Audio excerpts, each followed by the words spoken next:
আপনারা একটু চিন্তা করে দেখেন তো, গত 16 বছর আমরা একটা স্বৈরাচারী সরকার, ফ্যাসিস্ট সরকারের বিরুদ্ধে রাজপথে আন্দোলন করেছি। এই আন্দোলন করতে গিয়ে আমাদের কত মানুষ নিহত হয়েছে, কত মানুষ আহত হয়েছে, কত মানুষ মিথ্যা মামলায় জেল খেটেছে, কত মানুষ পরিবার পরিজন, স্ত্রী পুত্র পিতামাতা সন্তান ছেড়ে পলাতক জীবন যাপন করতে গিয়ে কষ্ট করেছে। অন্যায়ভাবে কত নেতার বিরুদ্ধে আদালতে রায় হয়েছে, রায়ের কারণে জেল কেটেছে, এখনো খাটছে। এক কথায় যদি বলি, 16 বছরের আন্দোলনে সবচেয়ে বেশি নির্যাতিত হয়েছে বিএনপির নেতাকর্মীরা। এ কথা অনস্বীকার্য। আরো অনেকেই স্বৈরাচারী সরকারের বিরুদ্ধে আন্দোলন করেছে। বিএনপির আন্দোলন আর অন্যদের আন্দোলনের মধ্যে অনেক পার্থক্য ছিল। সর্বশেষ বৈষম্য বিরোধী ছাত্র আন্দোলন 1-1.5 মাসের মধ্যে গণ অভ্যুত্থান, এটা কি শুধু ছাত্রদের অর্জন? নিশ্চয়ই না। যারা বলতে চায় তারা একটা ষড়যন্ত্রে বেড়াজালে আবার দেশকে নিমজ্জিত করতে চায়। সেখানে আমরা যারা 16 বছর স্বৈর শাসকের বিরুদ্ধে আন্দোলন সংগ্রাম করেছি এবং আমরা অন্যায়ভাবে নির্যাতিত হয়েছি, স্বৈরাচার যেখানে দেশের অর্থনীতিকে সম্পূর্ণভাবে ধ্বংস করে দিয়েছে, লুটপাট করে দেশের সম্পদ বিদেশে পাচার করেছে, সিন্ডিকেট গঠন করে দ্রব্যমূল্য বৃদ্ধি করে জনগণকে অর্থনৈতিকভাবে ক্ষতিগ্রস্ত করেছে, বিদ্যুৎ সেক্টরে তারা চুরি করে বিদ্যুতের রেট দিনের পর দিন বাড়িয়ে জনগণের উপর বিলের বোঝা চাপিয়ে দিয়েছে। আইন আদালত বলেন সেখানে গিয়ে ন্যায় বিচার পায় নাই। প্রশাসন যেখানে আছে সেখানে গিয়ে জনগণ তার দুঃখ সুখের কথা বলতে পারে নাই, সেখানে যেতেই পারে নাই। এরকম অসংখ্য ঘটনার কারণে এই 16 বছরের সাধারণ মানুষের হৃদয়ে স্বৈরাচারের বিরুদ্ধে একটা ক্ষোভ তৈরি হয়েছে এবং ঘৃণা বিতৃষ্ণা সৃষ্টি হয়েছে। যখন চূড়ান্ত রূপ পরিগ্রহ করবে আন্দোলনের, সেই সময় অকস্মাৎ কোটা বিরোধী আন্দোলন এসে উপস্থিত হয়। ওই আন্দোলনে আমাদের এই সন্তান ছাত্ররা অংশগ্রহণ করেছে, নিশ্চয়ই প্রশংসার দাবি রাখে। কিন্তু এই আন্দোলন কোন কালেই সফল হতো না যদি এই আন্দোলন শুরু করে সমাপ্তি টানার মধ্য দিয়ে সরকারের পতন ঘটাতে পারত। এই আন্দোলনের পিছনে ছিলাম আমরা রাজনৈতিক দলগুলা যারা স্বৈরাচারের বিরুদ্ধে দীর্ঘদিন আন্দোলন করেছে এবং যারা এফেক্টেড হয়েছে জনগণ, তাদের ক্ষোভ যে ছিল এই 16 বছরে, সেইটার বহিঃপ্রকাশ ঘটিয়েছে ছাত্র আন্দোলনের সময়। ছাত্র জনতার আন্দোলনের মাধ্যমে স্বৈরাচার পতন হয়েছে, স্বৈরাচার দেশ ছেড়ে পালিয়ে গেছে। এখন আপনাদের কাছে আরেকটি বিষয় আলোচনা করতে চাই। আপনারা সাংবাদিকতা পেশায় আছেন, অত্যন্ত আদর্শিক পেশায়, অত্যন্ত সম্মানজনক পেশায়। আপনারা কি একথা অস্বীকার করতে পারবেন? শেখ হাসিনাকে স্বৈরাচার, শেখ হাসিনার সরকারকে স্বৈরাচার বানানোর ক্ষেত্রে সাংবাদিকদের ভূমিকা কি কম ছিল? হ্যাঁ, আমি এত কথা বলি না, সাংবাদিকদের ভূমিকা কথা বলছি, সেটাই কে কত ভালো ছিল সেটা নিয়ে আলাপ করছি না। সাংবাদিকদের ভূমিকা ছিল। আমি একবারে বলি, এমন কোন পেশা, এমন কোন শ্রেণী নাই ওই স্বৈরাচার যাদের মাথা কিনে নেয় নাই, ওই স্বৈরাচার যার সাহায্য সহযোগিতা পায় নাই। পৃথিবীর ইতিহাসে সবচেয়ে বড় স্বৈরাচার এখন এবং পতনের ইতিহাস যেটা তৈরি হয়েছে, এটা এমনি হয় নাই। এই স্বৈরাচারকে এত বড় স্বৈরাচারে নেয়ার জন্য এর পিছনে অনেক পেশাজীবী অনেক শ্রেণীর মানুষের কুকর্ম আছে, তাদের বাহবা দেওয়ার মানুষ আছে। স্বৈরাচারের সাথে কেন গেছে সাংবাদিকরা? তারা হলো জাতির বিবেক, আমাদের ভুল ত্রুটি ধরিয়ে আমাদেরকে শিক্ষা দেন, আমাদেরকে চলার পথ দেখান। তারা তাহলে এমন অপকর্মের সাথে কেন সম্পৃক্ত হলেন? একমাত্র কারণ যে তাদের লোভ লালসা, একটা হলো অর্থ সম্পদের আর একটা হলো পাওয়ারের। এই কারণে তারা তাদের আদর্শিক পেশায় থেকেও স্বৈরাচারের দোসর হিসেবে কাজ করেছে। আমি শুধু সাংবাদিকের কথা বলছি না, কিন্তু সকল পেশা। এখন যদি ব্যবসায়ী বলি, ব্যবসায়ীরা আজীবন শেখ হাসিনাকে ক্ষমতায় রাখার প্রতিশ্রুতি দিয়েছে। তো তারা আছে না সেখানে? প্রশাসনে যারা আছে, গত 16 বছর প্রশাসনে যাদেরকে নিয়োগ দেওয়া হয়েছে, আপনারা নিশ্চয়ই এটা জানেন যে নিয়োগের আগে পরীক্ষার মেধা যাচাইয়ের চাইতে বেশি যাচাই করা হয়েছে কে আওয়ামী লীগ দলীয় ঘরের সন্তান আর কে স্বৈরাচার বিরোধী আন্দোলনের সাথে জড়িত তার সন্তান। সেইভাবে চাকরি দেওয়া হয়েছে। এই 15-16 বছর যাদেরকে চাকরি দেওয়া হয়েছে, তাদের 70-80-90 ভাগই হচ্ছে স্বৈরাচারের দোষর। এদেরকে দিয়ে রাষ্ট্র সুষ্ঠুভাবে পরিচালিত হবে, কোনোভাবেই সেটা মেনে নিতে আমরা পারছি না। তাহলে এই যে বললাম প্রশাসনের কথা, আপনারা জানেন আইন আদালতের কথা, কিভাবে বিচারক নিয়োগ দেওয়া হয়েছে, কাদেরকে দেওয়া হয়েছে। সেখানেও আওয়ামী লীগের আইডেন্টিটি ছাড়া সেখানে নিয়োগ দেওয়া হয় নাই এবং প্রমোশনও দেওয়া হয় নাই। পুলিশ বলেন, আর্মি বলেন, বিজিবি বলেন, সর্বক্ষেত্রেই এটা ছিল যে দলীয় পরিচয় বেশি ছিল, সেখানে মেধার কোনো মূল্যায়ন ছিল না। এখন এই যে একটা স্বৈরাচার হলো কতগুলা মানুষের সহযোগিতা নিয়ে, সহজে অনুমেয়। এখন আপনারা বলছেন যে আমাদের কি অভিযোগ আপনাদের বিরুদ্ধে? আমাদের অভিযোগ এটাই যে সকল শ্রেণী পেশার মানুষের মধ্যেই স্বৈরাচারের দোসর ছিল, স্বৈরাচারকে হেল্প করেছে। এখন নারায়ণগঞ্জ প্রেস ক্লাবের কে কে করেছে আপনারা জানেন? আপনারা জানেন তো, না জানার ভান করলে তো চলবেন না। অন্যের জন্য জাস্টিস চাইবেন, আর আপনার সাথে চলবে দেখে, আপনার সদস্য হবে দেখে তার দায় মুক্তি করে দিবেন, আপনারা তার জন্য আন্দোলনে নামবেন। এটা তো হতে পারে না। এটাই প্রেস ক্লাবের মর্যাদাকে ক্ষুণ্ণ করে, প্রেস ক্লাবের নেতৃত্বকে মর্যাদাহীন করে। কারণ আপনারা যেমন আমাদেরকে সাদা চোখে দেখেন, আমরাও তো আপনাদেরকে দেখি। এই দেখাদেখির মধ্যেই তো আছি। কে কোন জায়গায় কি করেছে এগুলা আমাদের কাছে স্পষ্ট আছে। আপনারাই বলেছেন না, যে সাংবাদিক হাতে অস্ত্র নিয়ে গুলি করেছে তাকে যেন ছাড়া না হয়। তার আরো সাংবাদিক আছে না? এখন বলি, শেখ হাসিনা এত বড় স্বৈরাচার হয়েছে, দেশ ছেড়ে পালিয়ে গেছে, কেউ তাকে দেশ ছাড়তে বলে নাই, আমরা বলি নাই, আমরা কোনো দাবি করি নাই। যে বিএনপি জামাতকে এত অত্যাচার নিপীড়ন করেছে, এই অভ্যুত্থানের মধ্য দিয়ে বিএনপি বা জামাত ক্ষমতায় আসে নাই। আসছে কারা? একটা অন্তর্বর্তীকালীন সরকার। সেখানে কারা আছে? দেশের বিশিষ্ট জন আছে, তারা কোনো দলের না, দলে ঊর্ধ্বে। তাহলে তাদের ভয় কি এত? স্বৈরাচারী সরকার আমাদের বিরুদ্ধে এত মামলা মোকদ্দমা, ফাঁসি, আয়নাগর সবকিছু নেয়ার পরেও আমরা দেশ ছেড়ে যাই নাই, আইনের মুখোমুখি করেছি, আইন আদালতে গিয়েছে।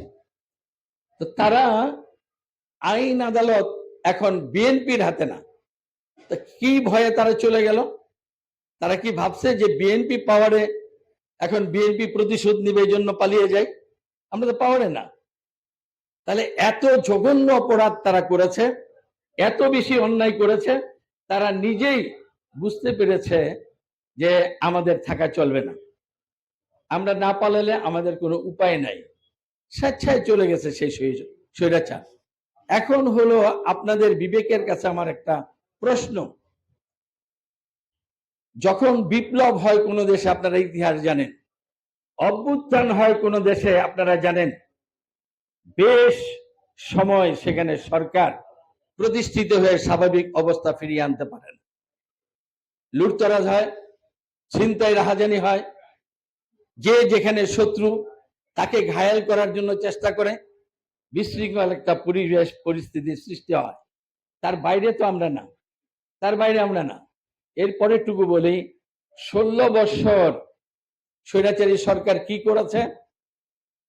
এদেশের প্রথম প্রধানমন্ত্রী তাজউদ্দিন আহমদ সাহেবের সন্তান সোহেল তাজ ওই সরকারের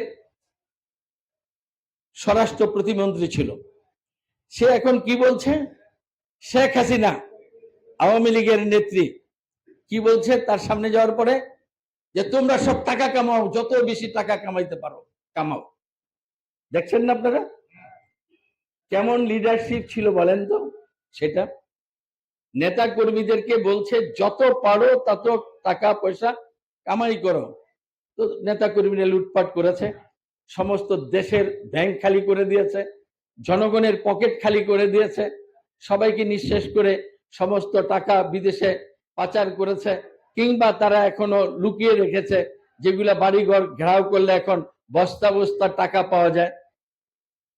এই যে করেছে, সেই কারণে বলি যে এই দীর্ঘ 16 বছরের কারণে জাতীয় পর্যায়ে নৈতিক চরিত্রের ব্যাপক অবক্ষয় ঘটেছে। এখন বিপ্লবের পর আমাদের দলের যারা আছে, আপনারা বুঝাতে চেয়েছেন যেটা, সেটা আমিই বলি যে অনেকেই হয়তো বিপদগামী হয়েছে। আপনাদের আমাদেরকে মনস্তাত্ত্বিক বিষয়টা মনে রাখতে হবে। 16 বছর প্র্যাকটিস কিভাবে করে এসেছে, সেই কারণে কি মন মানসিকতা জাতির আজকে তৈরি হয়েছে। এই সময় যদি চান আপনারা সব ফেরেস্তা হয়ে যাবে, একেবারে সব সন্ত্রাসীরা যা করেছে স্বৈরাচারী সরকার এখন সবের বিপরীত হবে, এই ধারণা কিন্তু সঠিক হবে না। এবং যেই সরকার এখন ক্ষমতায়, অন্তর্বর্তীকালীন সরকার, আপনারা দেখেছেন যে পুলিশের নৈতিকতা বিরোধী কাজের কারণে তাদের মরালিটি ভেঙে গেছে। তারা কোমর সোজা করে মাথা উঁচু করে দাঁড়িয়ে কোনো কাজ করতে পারে না। অনেক পুলিশ অফিসার পালিয়ে গেছে, অনেকে গ্রেপ্তার হয়েছে, অনেকে এখনো চাকরিতে জয়েন করে না। এবং থানায় যারা আছে সেখানে অ্যাডমিনিস্ট্রেশনে আগে যেভাবে কাজ করতো সেই কাজ করতে পারে না। 5 তারিখের পরে বিভিন্ন থানায় মামলা হয়েছে।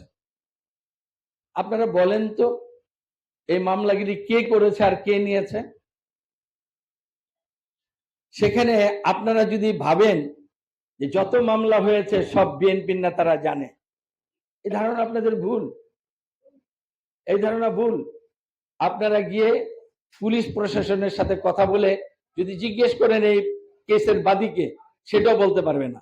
কিন্তু এমন অবস্থায় দীর্ঘদিন ছিল তারা যে যে গেছে তাকেই ভয় পেয়েছে আর তার এলিগেশনটাই নিয়ে নিয়েছে। আমরা যদি সাথে থাকতাম, শেখ হাসিনার বিরুদ্ধে আর স্বৈরাচারের বিরুদ্ধে এমপি মন্ত্রীদের বিরুদ্ধে যে মামলা হতো, ওই মামলা পাওয়ার পরে তাদের জীবনের অর্ধেক শেষ হয়ে যেত। আর এখনকার মামলা যা হয়েছে, আপনারা বলেন, আমরা বলি, বুঝতেই পারতেছেন যে কেমন মামলা হয়েছে। তাহলে আপনাদের এই প্রেস ক্লাব সম্পর্কে কেন আমাদের খারাপ ধারণা হবে না? কেন আপনাদের বিরুদ্ধে আমাদের অভিযোগ থাকবে না? মামলা দিল কে? আর আপনার প্রেস ক্লাবের সদস্য দাঁড়িয়ে বিএনপির সভাপতির নাম যখন বলে, সমস্ত গোটা বিএনপিকে আপনি সামনে এনেছেন, আপনার প্রতিপক্ষ আপনি বানিয়েছেন। চিলে কান নিয়েছে, আপনি কানে না ধরে আপনি চিলের পিছে দৌড়াবেন, এই শ্রেণীর মানুষ তো আপনারা না। আপনারা তো সত্য উদ্ঘাটন করার জন্য, মিথ্যা কোথায় আছে লুকিয়ে সেটা বের করার জন্য আপনারা অনুসন্ধানকারী সাংবাদিক, আপনারা সাংবাদিকতা করেন। যখন এরকম মামলা হলো তখন কি আপনার দৌড়ে যাওয়ার কথা ছিল না যে থানায় যাই গিয়ে জানি কে মামলাটা করেছে? এর পিছনে কে আছে জানি। আমার মনে হয় সেটা যদি করতেন তাহলে এই অভিযোগের বিষয়টা আসতো না। সেটাই তো করা দরকার ছিল, কারণ সারা বাংলাদেশেই তো অনেক সাংবাদিক স্বৈরাচারের দোষর ছিল। আমাদের কাছে ডকুমেন্ট আছে। আমরা তো এই সমাজেরই কোন সাংবাদিক আমাদের দলের নেতাদের নাম লিখিয়ে দিয়েছে এফআইআর এর মধ্যে। কোন সাংবাদিক আমাদের নেতাদেরকে ধরিয়ে দিয়েছে জিবির সাথে গিয়ে। কোথায় আমরা লুকিয়ে থাকি সেগুলা আমরা এত তাড়াতাড়ি ভুলে যাব? আর আপনারা না বুঝেই একেবারে আমাদেরকে একিউজ করবেন। এটা তো নারায়ণগঞ্জ প্রেস ক্লাবের নেতৃবৃন্দের মধ্যে হওয়া বাঞ্ছনীয় না। কারণ আপনাদেরকে আমরা সম্মান করি, শ্রদ্ধা করি। রুমন রেজা ভাই বলছে 2001 সালের কথা, এখনো তো সেই সম্পর্কই আপনাদের সাথে আছে। সেই সম্পর্ক তো এখন আছে, এখনো আপনাদেরকে সম্মান করি, শ্রদ্ধা করি, ভালোবাসি। আপনারা নিউজ করেন সময় আমাদের পক্ষেও যায় বিপক্ষেও যায়। আপনারা একবার যদি কেউ চিন্তা করে বলতে পারেন আমার বিরুদ্ধে কোনো নিউজ হওয়ার পরে কোনো একজন সাংবাদিককে আমার জীবনে ফোন করেছে বা জিজ্ঞাসা করেছে, এমন একটা এক্সাম্পল কেউ দিতে পারবেন কিনা? কেউ পারবেন না। কিন্তু এমনও তো আপনাদের অবস্থা গেছে যে একটা কথাও তো স্বৈরাচারের যারা দোষর ছিল তাদের বিরুদ্ধে বলতে পারেন নাই। এমনিই তো সিকিউরিটি একটা মামলা খেয়েছেন, হুমকি ধমকি খেয়েছেন, মারপিট করেছে সাংবাদিকদের। আমরা কি তা করি?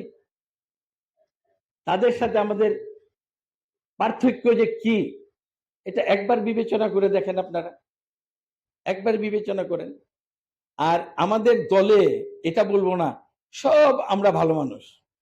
আমি তো বললাম একটা 16 বছরের প্র্যাকটিসে জাতীয় নৈতিকতা নষ্ট হয়ে গেছে, চারিত্রিক নৈতিকতা।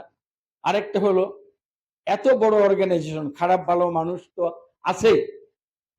আমরা যখনই জানতে পারি কেউ অপরাধ করছে সাথে সাথে অ্যাকশন নেওয়ার ব্যবস্থা করি। এখন কিছু আপনাদের কাছে অপ্রিয় হবে, সেই সত্য কথাগুলো বলে যাই। আমি মুনাফেক না, মনে যা আছে তা খুলে বলতে চাই আপনার সাথে, কারণ আপনাদেরকে আমি সম্মান করি, ভালোবাসি। এবং আপনাদের আমার লক্ষ্য এক এবং অভিন্ন। আগেই বলছি, লোকাল পত্রিকার কথা বলি। লোকাল পত্রিকার কথা, এত লোকাল পত্রিকা নারায়ণগঞ্জে গর্ব করি, অনেক ভালো, অনেক সেবা দিচ্ছেন, অনেক ভালো। কিন্তু আপনারা সাংবাদিক, আপনাদের বিবেকের কাছে একটা প্রশ্ন করি। আমার দলের কোন এক নেতা মনে করেন 5 তারিখের পরের থেকে কোন এলাকায় লুটতরাজ করেছে, চাঁদাবাজি করেছে, অনেক কমপ্লেইন। পত্রিকা খুললে দেখি এক পত্রিকায় তার বিরুদ্ধে এই অভিযোগগুলা সঠিকভাবে তুলে ধরেছেন, আরেক পত্রিকা খুলে দেখি ওনাকে ফ্রেশতা তুল্য বানিয়ে দিয়েছেন। এই সংবাদ তো আপনারাই পরিবেশন করেন। বলেন তো, আপনারা অন্যায়ের বিরুদ্ধে বলবেন, ন্যায় চাইবেন, আর অন্যায়টা আপনাদের মধ্যে হবে, তাহলে আমাদের মধ্যে বিরূপ ধারণা হবে না কেন? এখন বলবেন আপনারা আমরা প্রেস ক্লাবে যারা আছি তারা আর লোকাল পত্রিকার সাংবাদিক এক না। আমি এক বাক্যে স্বীকার করব, বলে আমাদের তাদের প্রতি নিয়ন্ত্রণ নাই, স্বীকার করব। কিন্তু সাধারণ পারসেপশনটা কি আমাদের? সাংবাদিক, পত্রিকাটা কি সাংবাদিকের। তাহলে এই পত্রিকাগুলো যে আপনাদের মান ইজ্জত সম্মান কতটুকু নষ্ট করে একবার চিন্তা করে দেখেছেন? সেইখানেও কিভাবে নিয়ন্ত্রণ করবেন আমাদেরকেও করতে চান, তাদেরকেও নিয়ন্ত্রণ করার জন্য আপনারা বসেন। তারা সাংবাদিকতা পেশায় যাওয়ার যোগ্য, কতটুকু তার পড়ালেখা, কতটুকু তার সততা নিষ্ঠা, সেগুলো আপনাদেরকে দেখা দরকার।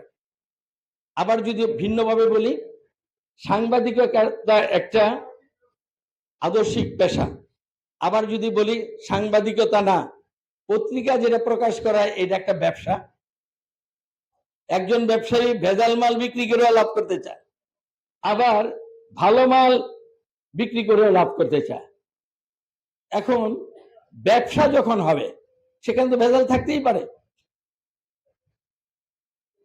পত্রিকা চলে না, একজনে কিছু না দিলে, তার পক্ষে একটা নিউজ না করলে আমার পত্রিকা চলবে না, আমি কিভাবে চালাবো, করে দিলেন। কিন্তু সাংবাদিকের সম্মানটা যে ভুলুণ্ঠিত করে দিলেন, সেটা তো আপনি একবারও ভাবলেন না। এক পত্রিকা চোর বানাইতেছে, আরেক পত্রিকায় ফেরেস্তা বানাইতেছে। লোকাল পত্রিকাগুলোর ছবি দেখলে আমাদের বিবেক এমন কথা বলে যে সেগুলা আর বলবো না। আমি বলতে চাই যে আমাদের মধ্যেও খারাপ ভেজাল আছে, আপনাদের মধ্যেও খারাপ ভেজাল আছে। কাজেই বেছে যারা ভালো, ভালোর একটা সংগঠন হবে, ভালোর একটা সম্পর্ক হবে, সুদৃঢ় বন্ধনে আসতে হবে। ভালোরা এই নারায়ণগঞ্জকে ভালো করার জন্য ঐক্যমতে থাকতে হবে, আর খারাপের বিরুদ্ধে সবাইকে লড়তে হবে। সাংবাদিক বলে আপনি খারাপকে নার্সিং করবেন, এটা হতে পারে না। নারায়ণগঞ্জের সবচেয়ে বড় সম্মানিত জায়গা হলো আমাদের প্রেস ক্লাব। অন্যান্য আরো সংগঠন আছে, প্রতিষ্ঠান আছে, আমি মনে করি তার মধ্যে সবচেয়ে মর্যাদাপূর্ণ প্রতিষ্ঠান হলো এই নারায়ণগঞ্জ প্রেস ক্লাব। এই যে প্রেস ক্লাবের যারা নেতৃত্ব দেবে, যারা সদস্য হবে, তারা কি গোটা এই সাংবাদিকদের বিষয়টা বিবেচনায় আনবেন না? পত্রিকাকে কি দেখবেন না? কে কি করতেছে এটা নিয়ে বুঝ পরামর্শ করবেন না? আমার মনে হয় করা দরকার। এই নারায়ণগঞ্জ প্রেস ক্লাবের যত সম্মান বৃদ্ধি পাবে, মনে রাখবেন আমরা যারা পলিটিক্স করি আমরা এর দাবিদার। যে গর্ব করে বলবো আমাদের প্রেস ক্লাব দেখো আর তোমাদের ডিস্ট্রিক্টের প্রেস ক্লাব দেখো, কি সেখানে গর্ব করে যেন কথা বলতে পারি, সেই রকম প্রেস ক্লাব দেখতে চাই। আবার আপনারাও দেখতে চান এইরকম রাজনীতিবিদ হোক যে গডফাদার হবে, দেশ ছেড়ে পালিয়ে যাবে, এইরকম যাতে না হয়, ওইটাও তো আপনাদের চাওয়া দরকার। দেখেন শেখ হাসিনা পালিয়েছে, আওয়ামী লীগকে চিরদিনের জন্য না কতদিনের জন্য জানি না ধ্বংস করে দিয়ে গেছে। তার যে গডফাদার নারায়ণগঞ্জে ছিল, যারা তার সাথে মিলে মিশে কাজ করেছেন, তাদের কাছকে বলে যাই আপনারা অনেক ভুল করেছেন। কারণ এই পরিবারের রাজনীতিও আর কতদিন থাকবে এই দুনিয়ায় আমি জানি না, আপনারা একবার চিন্তা করেন। তো এইরকম রাজনৈতিক ক্ষেত্রে যারা অত্যাচারী হয়, নির্যাতনকারী হয়, যারা দেশের শত্রু হয়, তাদের সাথে সম্পর্ক কেমন হওয়া দরকার সেটা বলতে গিয়ে আমি এখন আপনাদেরকে আমার কথা বলি। আমি আমার নেতাকর্মীদেরকে বলি, ভাইয়ের কেউ রাজনীতি করতে পারবে না, আমাকে স্লোগান দিয়ে কেউ রাজনীতি করতে পারবে না, আমার পোস্টার টাঙিয়ে কেউ রাজনীতি করতে পারবে না। কারণ আমি তো চিরস্থায়ী না। আমি যদি আজকে মারা যাই, কালকে তোমাকে যে দেখবে আমার অপোনেন্ট ব্যক্তি ক্ষমতায় আসতে পারে, সেদিন সবচেয়ে বেশি তুমি ক্ষতিগ্রস্ত হবে। কাজেই তুমি আমার স্লোগান দিও না, তুমি দলের স্লোগান দাও। তুমি দলের হয়ে যাও আর দল তোমার হয়ে যাক। এরকম আপনাদেরকে আমি বলি যে সাংবাদিক ভাইয়ে যারা আছেন, আমার কেউ হবেন না, আমার দলেরও কেউ হবেন না, আমি এমপি হয়ে এই দাবিও করবেন না, আমার জন্য নমিনেশন এটাও আপনারা চাইবেন না। এটা চাইলে অন্যায় করবেন আপনারা। কারণ এই প্রেস ক্লাবের দাবিদার এই অঞ্চলের সবাই। আমার দলের মধ্যে অনেকে আমার প্রতিপক্ষ আছে, তারও রাইট আছে, সে মনোনয়ন চাইবে, আল্লাহ যার ভাগ্যে রাখে সে হবে। কাজে আপনারা আমার জন্য এমন কিছু করেন না যে পরবর্তী সময় তার কাছে লজ্জিত হইতে হয়, সে আপনার দুশ্মন হিসেবে দাঁড়ায়। আমি চাই না এটা আপনাদের কাছে। আমি চাই আপনি আমার মন্দ কাজগুলি তুলে ধরবেন, ভালো কাজ হইলে আমাকে উৎসাহ দিবেন, আমাকে পথ দেখাবেন। কখনোই আপনার সমালোচনাকে আমি খারাপ দৃষ্টিতে দেখবেন, আমার নেতৃবৃন্দ দেখবে না, এটা পরিষ্কার বলে দিয়ে যেতে চাই। আজকের পরের থেকে আপনাদের আমাদের আন্ডারস্ট্যান্ডিংটা আরো মধুর হবে আমি মনে করি। কারণ আপনারা সব খুলে বলছেন আমার কাছে, আপনাদের অনুভূতি গিলা আমি সবকিছু বুঝতে পেরেছি। আমাদেরকে আরেকটা বলেছেন যে এখানে দাঁড়িয়ে আপনাদের প্রতি অন্যায় অবিচার হবে না, এরকম কি গ্যারান্টি দিতে পারি? কোনো গ্যারান্টি দিতে পারবো না। এই গ্যারান্টি আপনার আর আমার কাজের মাধ্যমে হবে। আপনার আমার ভালো কাজ যদি হয়, আল্লাহ আমাদেরকে সহায়তা করবেন। মানুষ আমাদের পক্ষে থাকবে। আর অপকর্ম যদি করি তাহলে কারো গ্যারান্টি কেউ দিতে পারবো না। তাহলে আমরা আমাদের নিজ গ্যারান্টি আমাদের তৈরি করতে হবে আমাদের কর্মের মাধ্যমে। এবার আমি নারায়ণগঞ্জে কিছু উন্নয়নের ব্যাপারে আলোচনা করি। যে সমস্যার কথা প্রথম বলা হয়েছে, যানজট। অ্যাকচুয়ালি এর চাইতে বড় সমস্যা এখন আর আমাদের নাই। এই সমস্যার সমাধান করার জন্য আপনারাও চেষ্টা করছেন। আপনাদের এখান থেকে আজকেই আরো জেনে আমি আরো সচেতন হব আমার সহকর্মীদেরকে নিয়ে। যেহেতু আমরা ক্ষমতায় নাই, প্রশাসনে যারা আছে তাদের সাথে আলোচনা করে এটাকে কিভাবে নিরসন করা যায় চেষ্টা করব। আমরা দেখছেন আপনারা ডিএনডির ভিতরে দীর্ঘদিন জলাবদ্ধতা, এই জলাবদ্ধতা নিরসনের কথা বলে স্বৈরাচারী সরকারের এখানে যারা ভোটারবিহীন এমপি ছিল অনেক কথা বলেছে, হাজার হাজার কোটি টাকা সরকার থেকে তারা এনেছে এগুলা পানি নিষ্কাশন করার জন্য, এইগুলাকে সংস্কার করার জন্য। আপনারা সাংবাদিক, আপনাদের কাছে আমি দাবি রেখে যাই, আপনারা খুঁজে বের করবেন ওই সরকারের আমলে কত হাজার কোটি টাকায় ডিএনডির জন্য এনেছে এবং কয় টাকা সেখানে কাজে লাগিয়েছে, কারা মেরে খেয়েছে, এগুলো আপনারা বের করবেন এবং সেগুলো জনসমক্ষে তুলে ধরবেন। এবং ডিএনডি জলাবদ্ধতা নিরসনের জন্য ইতিমধ্যে আমি প্রশাসনের সাথে কয়েক দফা বৈঠক করেছি এবং ফতুল্লা শিল্প সমৃদ্ধ এলাকা, এটাকে সিটি কর্পোরেশনের অন্তর্ভুক্ত করার জন্য প্রশাসনের সাথে কথা বলেছি। আমি উপদেষ্টাদের সাথে যোগাযোগ করছি, আপনারাও সহযোগিতা করবেন আপনাদের লিখনির মাধ্যমে। যদি আমরা শুধু ফতুল্লাকে সিটি কর্পোরেশনের আওতায় অন্তর্ভুক্ত করতে পারি, সেই দিন আর জলাবদ্ধতা কোনো জায়গায় কোনো রকম আমাদের দাবি দেওয়া নিয়ে যেতে হবে না।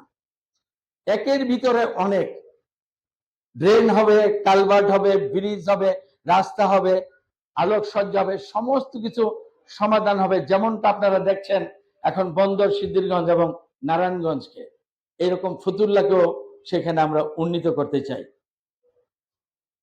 নারায়ণগঞ্জ জেলার সার্বিক উন্নয়নের কথা চিন্তা করলে আমাদের অনেক কিছু এখানে নাই।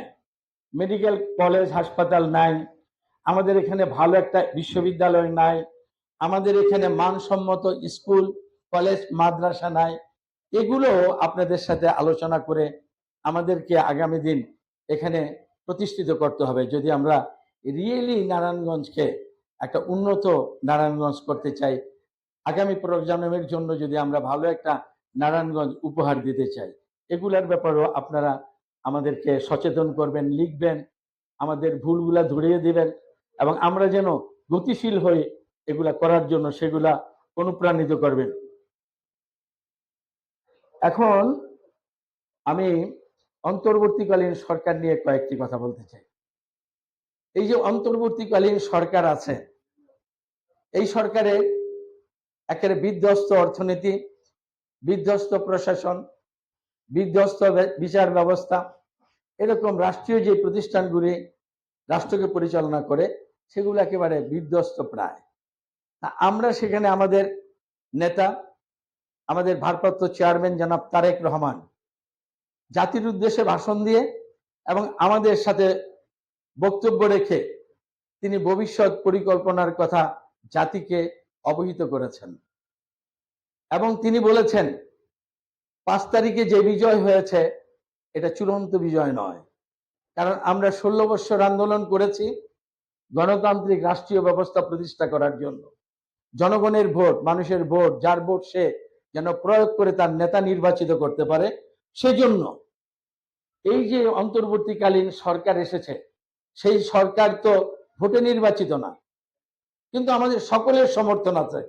আমাদের নেতা বলেছে, আমরাও বলি, এই সরকার যেন ব্যর্থ না হয়, আবার এই সরকার যেন স্বৈরাচারও না হয়, দুটোটাই দেখতে হবে।